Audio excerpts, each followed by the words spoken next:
Sveiki, Eurolygos finalas Fenerbahče Monako. Pažiūrėkim, kam palankesnės žvaigždės.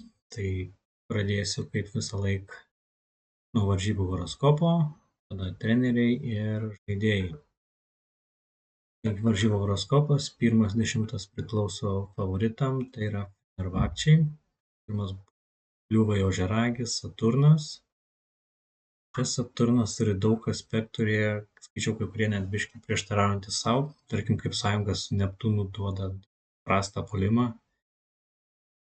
Geras aspektas į Plutoną duoda gerą puolimą. Tai, kaip sakėm, neaišku, kuris čia labiau paveiks. Taip pat turi gerų aspektų su Saulė, Merkurijum ir Uranu. Tai Saulė duoda tokį discipliną, su Merkurijum duoda dėmesį detalės, o Uranas gali duoti tiek gerą puolimą, tiek gerą gynybą. Čia Saturnas turi įtemptą aspektą su Jupiteriu, kas gali rodyti perdėtą pasitikėjimą savimi.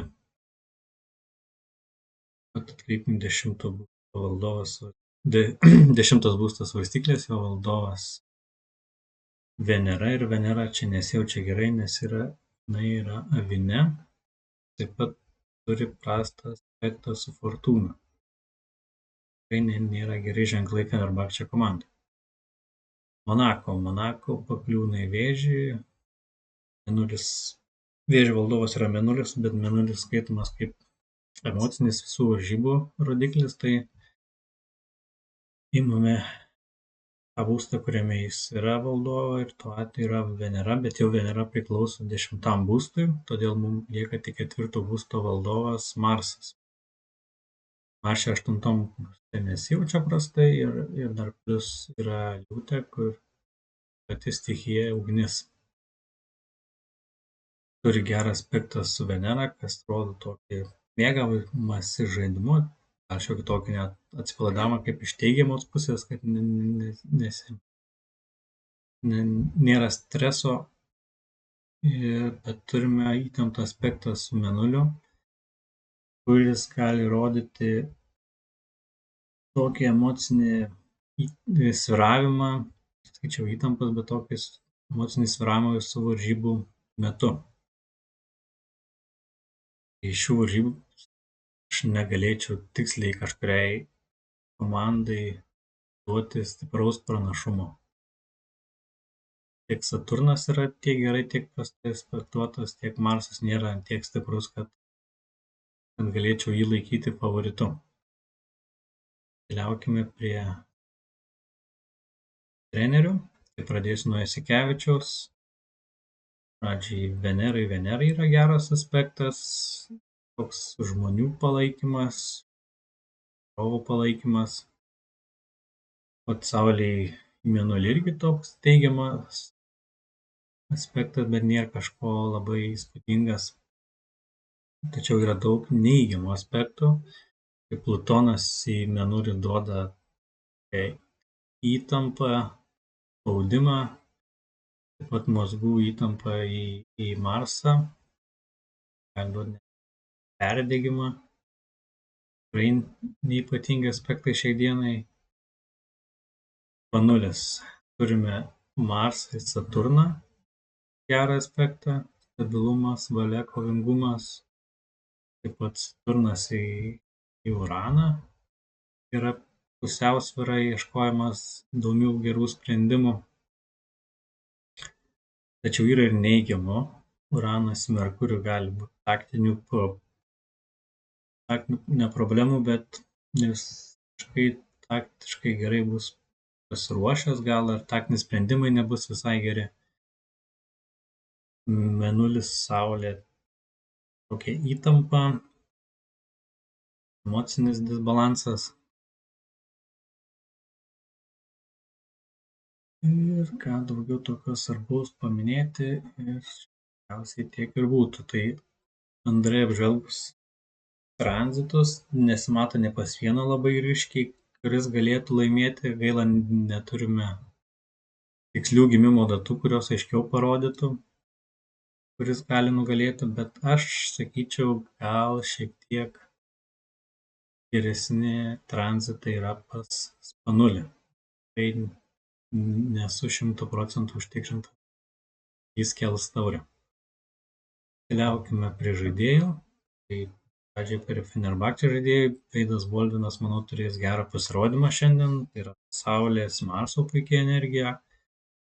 Taip pat Saulė Uranui irgi duoda kūrybiškumą ir puikūs aspektai yra Plutono Marso, Plutono Urano. Tai tokia duos sprogstamą energiją, didelis transformacijos potencialas, šiaip puikia indikacija geram pasirodymui. Toliau Bonzi Kolsonas, nėra prie tų lyderių šio sezono, bet šiai dienai, manau, jis gali parodyti gerą pasirodymą. Saulės Merkurijaus duoda taktinį tokį gerą pasiruošimą. Taip pat turim Plutono Merkurijaus, Plutono Marso vėl puikų gerą aspektą, tai tokie labai stiprus ir kaip retai pasitaikantis aspektai, tokie duoda vidinę jėgą, koncentruotumą, sprogstamą energiją.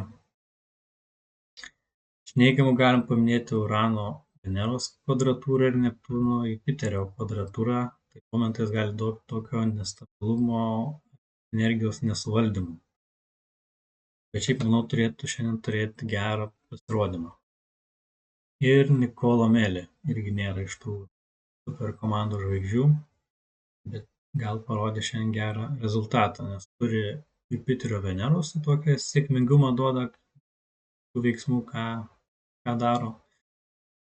Taip pat Merkurijus Saturnas, Uranas Saturnas, tai puikus disciplinuotiškumas, geras žaidimo supratimas, tai nebūtinai duos taškai duos gal kitais momentais, puikia gynyba ar kovotais kamuoliais.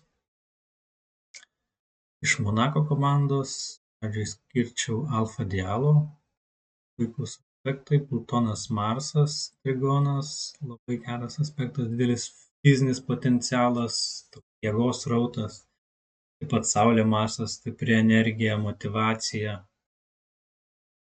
Neptūnas Venera, geras aspektas, puikus užsidegimas, nusiteikimas tiek emociškai, tiek psichologiškai. Ir dar skaičiau Elio Kobo. Nebuvo pusfinaly jo geras pasirodymas, bet šiandien, manau, galima tikėtis gero pasirodymo, nes turi Marsas į Marsą. Geras aspektas, realizacija. Taip pat Saulė Uranas duoda kūrybiškumą, staigius proveržius. Ir Neptūnas Mėnulis vėl duos tokią gerą mental nusteikimą, emocinį. Neblogai, vienintelis minusas, turime poziciją Saulės Plutono, tai gali būti emocinių svyravimų ar streso. Tai va tiek. Apie žaidėjus, viską bendrinant, labai sunku pasakyti, kuri komanda laimės. Kažkaip noriu atsakyti, kad Šaras laimės, bet žiūrint iš astrologinės pusės, gal šiek tiek Monako, nors tikrai nesu užgarantuota šį kartą, kažkaip pusfinalį Fenerbahče aspektai ir viskas rodė, kad jie tikrai keliaus į finalą. Ir šiandienos nesu tikras. Tai, kaip sakant, jeigu reiktų 100%, ne 100%, reiktų pasirinkti, kas tikrai laimės. Tikrai nežinau, bet daugiau šansų duočiau Monako komandai. O kai bus, pamatysim. Ačiū už dėmesį ir iki kitų kartų.